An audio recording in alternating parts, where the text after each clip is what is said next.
Hello les amis, j'espère que vous allez bien. Nouvelle vidéo critique cinéma et cette fois-ci on va s'intéresser à la deuxième réalisation d'un grand comédien de comédie français, Michel Blanc. Et sa deuxième réalisation s'appelle Grosse Fatigue. Mais avant de revenir sur la critique de cette excellente comédie douce, amère, extrêmement inventive, faisons un petit récap sur son début de carrière. Michel Blanc au lycée rencontre trois amis, Thierry Lhermitte, Gérard Jugnot et peu de temps après, Christian Clavier. Ces trois amis vont décider quelques années après leurs études de former une troupe de café-théâtre, le Splendide, qu'on ne présente même plus. Cette troupe qui a eu énormément de succès autant au théâtre qu'au cinéma. Alors au début, ils vont avoir très peu de succès avec leur première écriture de pièces de théâtre. Certes inventif, mais peu de succès. Mais à partir des années du milieu des années 70, le succès va arriver avec, par exemple, un premier succès comme Le Père Noël est une ordure. Et bien sûr, le cinéma va très vite s'intéresser à ces nouveaux jeunes issus du café-théâtre qui sont extrêmement inventifs et ils vont réaliser deux premiers films, deux chefs-d'œuvre de la comédie française. Les Bronzés, réalisé par Patrice Lecomte, issu déjà d'un premier succès de café-théâtre, et ensuite le groupe du Splendide du début des années 80 jusqu'au milieu des années 80 en 85 va sortir régulièrement des grands films, des grands succès comme par exemple Papy fait de la résistance ou Le Père Noël est une ordure avec un autre grand réalisateur montant, Jean-Marie Poiret, qui est un réalisateur talentueux. Et Patrice Lecomte, lui, va de son côté continuer à sortir d'excellentes petites comédies avec Michel Blanc. En parallèle, les autres membres du groupe du Splendide décident de partir chacun de leur côté pour créer leur propre carrière.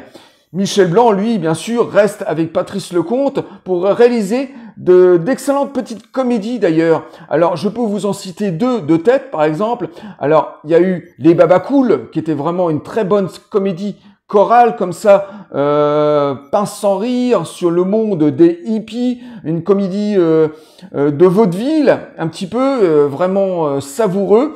Et ensuite, une comédie que Patrice Lecomte va réaliser en dehors de ses grands succès comme Viens chez moi, j'habite chez une copine, avec ce même Michel Blanc et Bernard Giraudot, cette comédie sociale juste mémorable. Patrice Lecomte va réaliser un petit film malheureusement un petit peu oublié, mais excellent que j'avais envie de vous parler, qui s'appelle Ma femme s'appelle Reviens. Marie-Claude, je plaisante plus maintenant. Je te préviens, si tu pars, je te quitte. C'est une comédie sociale, douce, amère, à peu près dans le même état d'esprit que Grosse Fatigue. Et cette comédie raconte les désaventures d'un homme qui vient de divorcer avec sa femme.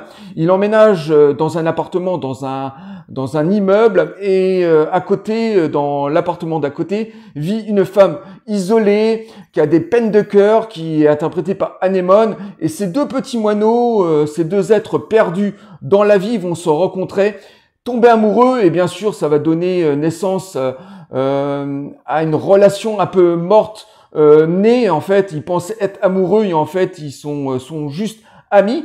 T'es plongeur chez Cousteau. Puis moi, comme une conne, je l'ai cru. Mais non, dis pas ça. Moi, le premier, si je rencontrais un plongeur de l'équipe Cousteau, je sais pas si je pourrais... Et cette comédie, on rigole et en même temps, on est extrêmement ému. On retrouve d'une certaine façon un Michel Blanc qu'on ne connaissait pas à l'époque du Splendide, avec un côté très dramatique, très inventif, je dirais, un petit peu à l'image de Woody Allen, d'ailleurs sa grande inspiration, parce que Michel Blanc voulait être à l'écart des autres membres du groupe du Splendide. Certes, il interprétait des rôles de petits Français moyens, mais lui, il voulait le jouer plus sur le côté dramatique, sur le côté dépressif de son personnage. Peut-être là, ça va peut-être se faire ranger. C'est ça, elle a sûrement sauté de l'avion en passant dessus de la maison. Donc, à l'image de Woody Allen, ce clown triste, ce clown blanc, et Michel Blanc voulait apporter ça dans les différentes comédies du Splendide et dans les films de Patrice Lecomte. Ça doit être les cheveux. Bah oui, ça doit être ça. Tu veux boire autre chose, une grenadine Non, faut que j'y retourne. Au revoir, monsieur. Au revoir, monsieur. Et à partir de 87, il décide d'orienter sa comédie plus vers le drame. Il voulait délaisser ce personnage de Français moyen et la comédie du Splendide pour se diriger vers le drame. Et Patrice Lecomte lui propose un premier film qui s'appelle Monsieur Hir, qui est un drame psychologique, et on retrouve un Michel Blanc totalement investi dans ce premier rôle dramatique. Et quelques années plus tard, il va même tourner avec Bertrand Blier dans Tenue de soirée, qui est un film à l'image de Bertrand Blier, des films totalement décalés, pince sans rire, comme ça, extrêmement provocateur, un petit peu théâtreux dans sa réalisation et dans ses dialogues, mais Michel Blanc était juste à contre-emploi, et ça va lui permettre comme ça d'orienter sa carrière vers le drame et dans des comédies vraiment réjouissantes. Qu'on se fasse passer les fesses dans le métro, déjà c'est pénible. Alors si on peut plus appeler un médecin sans se faire draguer, ça devient intenable là, hein. Je me suis mal exprimé.